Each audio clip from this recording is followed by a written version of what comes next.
Hello people of the internet and my fizzies, and welcome to a brand new special video. Now I know I've been gone for like a month, but you know, the usual thing, schoolwork has gone in the way. I've also had a little bit of personal issues, but all of that is gone at the moment. So today I decided to create a new series. Yes, another one, you know, out of all the 10 series that I've created recently. Now you know the reason why I do that is so my videos aren't just so boring. I try to be creative and think outside the box and all that junk. But this series will be called Story Time, and unfortunately I do not have a lot of stories to tell, so this series probably won't go on for long. Now before we get started, I just want to thank the Burt Dude, or you might know him as Burtgasm, we don't really talk about that, about this series idea, because he's also been doing it for a long time, and I decided, you know what? I'm gonna take your video idea and abuse it. But then again, he didn't really come up with the original, but hey, I really have to thank him for coming up with this idea. So for this story time, I'm just gonna pretty much discuss what happened and all, and try to make it entertaining, sort of. It's really just something I've been wanting to tell for a long time. And yes, I will explain what is happening with this cap ordeal.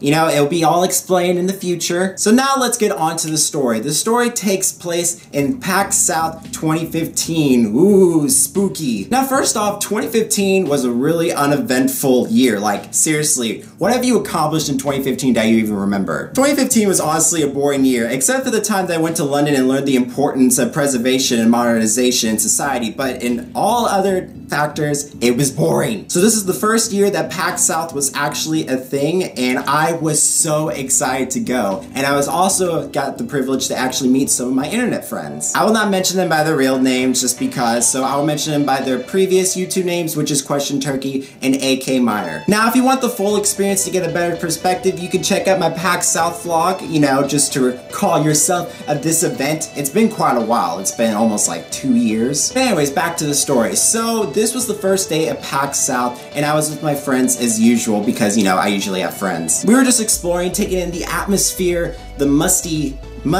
atmosphere, and all of a sudden my friends told me that they were gonna go do something else. They wanted to spend some lonely time together and try to go look at some stuff. So I was like, you know what, fine, I'll just meet up with you later. So as a Rooster Teeth fan, which you may have not already realized from this merchandise, I decided to go to the booth again, which I already did. That was like the first booth I went to, and I was able to meet Barbara, Jack, Blaine, and Chris, who you may not know, but they're very cool people in the RT company. So anyways, I was going there for my second time. I was just gonna look around and stuff because I got nothing else to do. And I decided to just stand there and just wait until my friends would text me back and, you know, I'd do all that business. Well, as I was standing, I was noticing a crowd forming behind me, and I was really confused because it's not really that common. So I'm just sitting here back on a pillar with this hat on my head. Yes, that's the reason why I'm wearing this, because I was wearing it at the time. And I look behind me to my left, and oh my gosh, I saw some RT members. Now these RT members were not actually at the booth and doing all these signings and stuff. They came out of their own free will. And those three people that I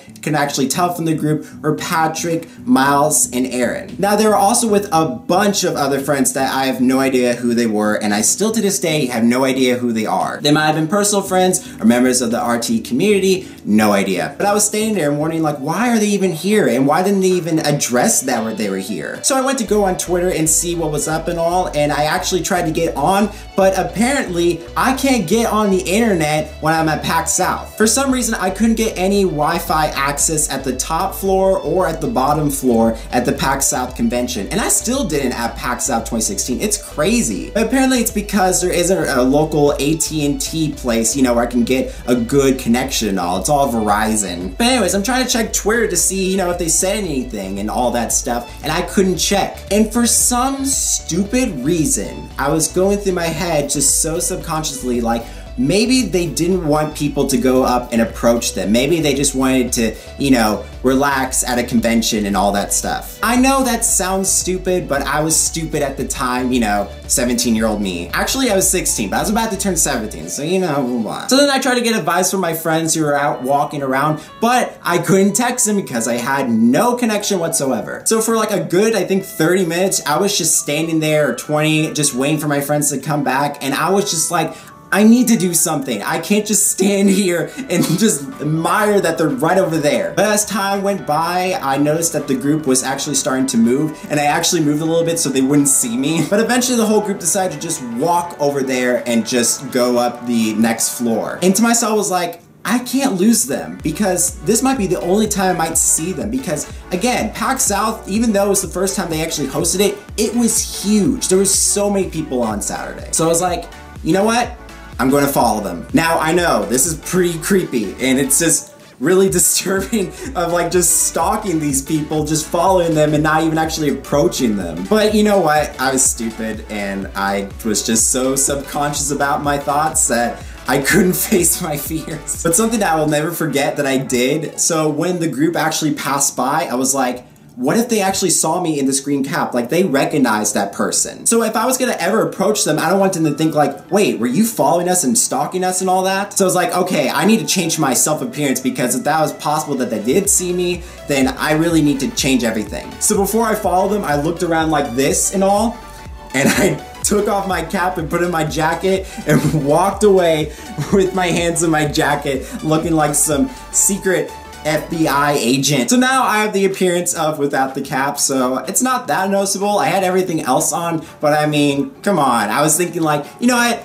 I don't have the cap on, so they probably don't recognize me. So after that, I decided to follow them. And I was actually really good at keeping myself hidden. Like I would stay at a really good distance between them, but I would always make sure that I would not lose them at the same time. I was all in the zone with that. So I kept my pursuit and I just kept going. 10 minutes passed, 15, 30 minutes passed, 45 minutes past, an hour. Yes, I know, this is stupid and ridiculous. I've been following these people around for an hour, just looking at them, walking around the place, and sometimes actually they would just sit down and I would just try to keep a distance, but you know, make sure that they weren't actually seeing me. Now again, these people are very nice. Members of the RT community and members of the RT company, they are really nice people and they probably wouldn't even mind in the first place. But again, I am so stupid and thinking maybe they want to distance themselves from everyone because also the thing is, no one was actually approaching them. The whole hour I was there, not a single fan went up to them and asked for like a photo or an autograph or anything. Nobody approached them. So that's why my theory of like, maybe they just want to, you know, relax and not get approached by anyone just kept building up. And I'm just like, I need to wait for somebody to approach them or else I can never go up to them. Now, it was around about the hour border and I was getting a little bit impatient that nobody went up to them. And then unfortunately, I saw this happen. I was looking around the corner of the wall and I saw that one of the people was leaving from the group. I saw that Erin, which at the time was Miles' girlfriend, who was still a member of the RT company, but they are no longer in a relationship. I saw her kiss him goodbye and she was walking down the escalator and going off to a whole different place. And I was like, oh no, I can't miss her. I've never seen her before. I really want to meet her. Also, by the way, I was in an area where like nobody was there. So it looked really creepy that I was by myself and this security guard was looking at me like. But anyways, I rushed towards her and I tried to find her and all. But then I came and I couldn't find her. She completely disappeared and I think she went home. And I was really sad because I was like, if only I was just confident enough to go up to them and I could have actually met her. And to this day also, I've never even met Erin Zek. Anyways, I was a little sad about myself, so I went back up and fortunately the group was still at the previous position that they were when I saw them last time. Now I waited I think another 10 minutes just standing there and with the security guard still seeing me like, what is this white boy doing? Now finally, praise be him that someone actually went up to them and asked for like a photo or something. I have no idea who the people are, of course. But I'm like, thank you. I can actually know that they don't mind for people to go up to them. Or at least I think so. I mean, that was just enough evidence for me to go up. So after a couple of minutes, I finally got the courage. I walked up to them, you know, just like came out of nowhere, you know, just looking nonchalantly. And I just came up to Miles, I was like, hey Miles, do you mind if I get a photo with you? And he's like, oh yeah, sure, and blah, blah, blah, all that stuff. And I also got a photo with Patrick, and I was just standing there just trying to get a photo with him with all these other people that I have no idea who they are. So here are the photos from the PAX South thing. I've already showed them in the previous vlog from when I went there, but hey, you know, just some visual representation right here. And then after I took my photos, I asked a couple questions to Patrick about stuff. Really awkward questions, by the way, that ended a lot of awkward silences. And just like that, I was like, all right, I'm gonna go. Bye, guys. And I just walked away. And then eventually I found my friends again and kind of told them the whole scenario that happened. Oh man, that was so awkward to tell, by the way. But yeah, that is the end of the story. So as a moral lesson to the story, don't be a creep and actually go up to people. You know, get the courage to actually go up to them even though they might not like it at all. I mean, it's a lot worse to just stand around there and just stare at them and like trying to see where they're going. So the reason I didn't say this in the PAX style vlog was because it was just way too long and it was just inconsistent with the whole flow of the vlog. So I decided, you know, almost 2 years later to actually tell the story. But anyways guys, that is the end of the story. I hope you guys enjoyed listening to this really cringe-worthy story. I mean, seriously, I regret to this day, but at least, hey, you know what? At least I got a story to tell and it's actually a little funny, but also really just stupid of me. And if possible, if one of these RT company members are actually watching this, Miles, Aaron, or whatever, I'm sorry. I try not to be a creep. I'm really not like this in person, okay? I was just confused. But seriously though, I'm not that big of a creep, okay? But anyways guys, I want to thank you guys so much for watching this video. I hope you can like, favorite, subscribe, and become a Fizzy today. And I will see you guys in the next cringe-worthy video. So, bye guys!